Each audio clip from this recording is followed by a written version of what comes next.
Aslida mana bu yo'l belgisi yotiq chiziqlar turiga kiradi bu. 1.18 yo'l chizig'i. Bu ham axborot ko'rsatgich belgisi hisoblanadi. Yo'l harakat qoidasida mana. Bu bo'lakdan ham keyingisidan ham oxirgisiga ham chizib qo'ygan. Bu o'zgarish chorrahasi. Mana bunaqasi ketsa, mana o'zgarish yangi yo'lga qarab ketadi. To'g'ri Sergeli. Bu yoq taraf Mis Zafarovga tomon Yujniy vokzaldan kelaverish. Azizda videoni ko'rdinglar, shu o'zgarish chorrahasida yo'l 3 ta bo'lakli yo'l edi. Uchalovidan ham to'g'riga harakatlanganligiga 1.18 yo'l chizig'i chizilgan yeriga. Axborot ko'rsatgich belgilari turiga kiradi bu ham. Mana bu belgi bilan birgalikda ham keladi chorrahada, o'zi alohida yerga chizilgan, o'zi alohida ham keladi. Bu yerda 3 ta bo'lak bo'lsa, uchaloviga ham to'g'riga strelka qilingan, faqat to'g'riga harakatlanish kerak.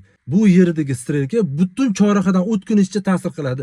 Chorrahaning o'rtasida ajratuvchi mintaqa bor-ku, o'sha yergacha ta'sir qiladi degan ba'zi bir insonlar chiqib qolishi mumkin. Bu belgi unaqa emas. Yanishtirib qo'ymanglar belgilarni.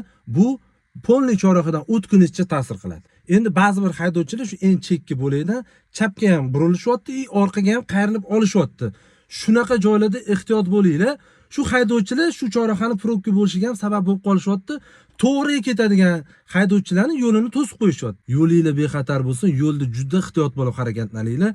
Shu videoga like bosinglar, kanaliga podpiska bosib, do'stingizga tarqatib qo'yinglar. Salomat bo'linglar.